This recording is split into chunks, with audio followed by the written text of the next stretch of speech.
الحمد لله وكفى على عباده الذين اصطفى اما بعد فاعوذ بالله من الشیطان الرجیم بسم اللہ الرحمن الرحیم. سامعین و ناظرین، آج ہماری پروگرام کا پہلا سیشن ہے اور اس میں ہم یہ چاہتے ہیں کہ آج سے قرآن مقدس کی تفسیر اور قرآن مقدس کا درس شروع کیا جائے. ہم اس قرآن کی بات کر رہے ہیں جس قرآن کو اللہ تبارک و تعالیٰ نے فرقان فرمایا ہے، یعنی کافر اور مسلمان میں فرق پیدا کرنے والا قرآن. ہم اس قرآن کی بات کر رہے ہیں جس قرآن کو اللہ تعالیٰ نے قرآن فرمایا. قرآن قرن سے بنایا، قرن کے معنی ملانا ہے، یعنی اپنے آپ کو غیر سے ملا دینا، اپنے آپ کو یا غیر کو اپنے آپ سے ملا لینا.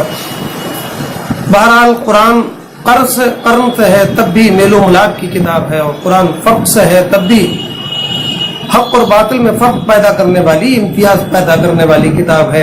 ہم اسی کتاب کی بات کر رہے ہیں جس کتاب کے بارے میں اللہ تبارک و تعالیٰ نے فرمایا تبیانا لکل شیء کہ قرآن تمام امراض کی شفا ہے، تمام سوالات کا جواب ہے قرآن. ہم اسی قرآن کی بات کر رہے ہیں جو قرآن آسمانی ساری کتابوں کا ناسخ ہے، اور جس کتاب میں جو ایک مکمل شریعت ہے، مکمل قانون ہے، مکمل نظام ہے. ہم اسی قرآن کی بات کرنے جا رہے ہیں جس قرآن کے لیے اللہ تبارک و تعالیٰ نے ذالک الکتاب لا ریب فیہ فرمایا تھا کہ یہی وہ کتاب ہے کہ جس کتاب میں کوئی شک و شبے کی گنجائش نہیں ہے.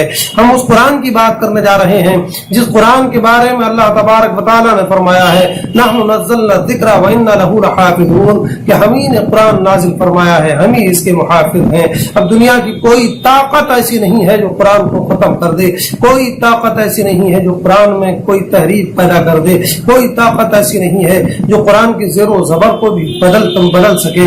اس لیے کہ قرآن کا محافظ خدا ہے، اور جس کا محافظ خدا ہے اس کو کوئی تبدیل نہیں کر سکتا ہے. اس لیے کہ خدا ساری کائنات کا مالک ہے.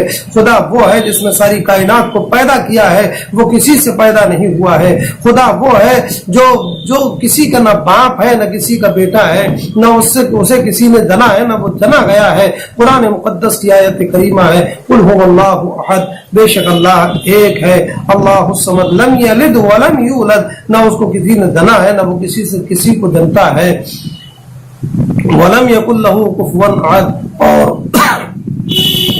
نہ اس کا کوئی کفو ہے اور نہ اس کو کسی نے پیدا کیا ہے. بہرحال قرآن مقدس وہ کتاب ہے جس کتاب کو مکمل نظام حیات بنا کر بھیجا ہے، زندگی کی مکمل کتاب بنا کر بھیجا ہے. ایسی کتاب ہے کہ اگر قرآن کو صحیح سے پڑھ لیا جائے تو قرآن اپنے پڑھنے والے کے لیے جنت کی بشارت دیتا ہے. قرآن ایسی کتاب ہے کہ جس کا پڑھنا بھی سنت، جس کا پڑھنا بھی عبادت ہے، جس کا دیکھنا بھی عبادت ہے، اور جس کا سننا بھی عبادت ہے. اگر کوئی قرآن پڑھا ہوا ہے تو دیکھ کر پڑھے، اس کو اور زیادہ ثواب ہے. اس لیے کہ ایک پڑھنے کا ثواب ہے، ایک قرآن کے حروف کو دیکھنے کا ثواب بھی ہے. اور جو قرآن پڑھا ہوا نہیں ہے وہ حافظ قرآن کو ساتھ میں بٹھائے، ناظرہ قرآن کو ساتھ میں بٹھائے، اور قرآن اس سے سیکھے اور قرآن اس سے سنے. وہ پڑھ لے قرآن، یہ سن لے، اس کو عبادت کا ثواب مل جائے گا. قرآن سمجھ میں آتا ہو یا نہ آتا ہو، لیکن اس کا سننا بھی عبادت ہے، اس کا پڑھنا بھی عبادت ہے، اور اس کا دیکھنا بھی عبادت ہے، اس کا گھر میں رکھنا بھی عبادت ہے. اس لیے قرآن ایک ایسی کتاب ہے جو دنیا کی ساری کتابوں سے اعلیٰ اور ساری کتابوں سے ممتاز ہے. ہم اسی قرآن کی بات کر رہے ہیں. آئیے ہم پہلی آیت کریمہ کی تلاوت کرتے ہیں. رب ذوالجلال ارشاد فرماتا ہے الف لام میم ذالک الکتاب لا ریب فیہ. الف لام میم کے بارے میں مفسرین اکرام نے فرمایا ہے کہ اس کی تعبیر یا تو خدا جانے یا پھر اس کا مصطفیٰ جانے. اس لیے کہ نہ تو جبریل کو پتا ہے.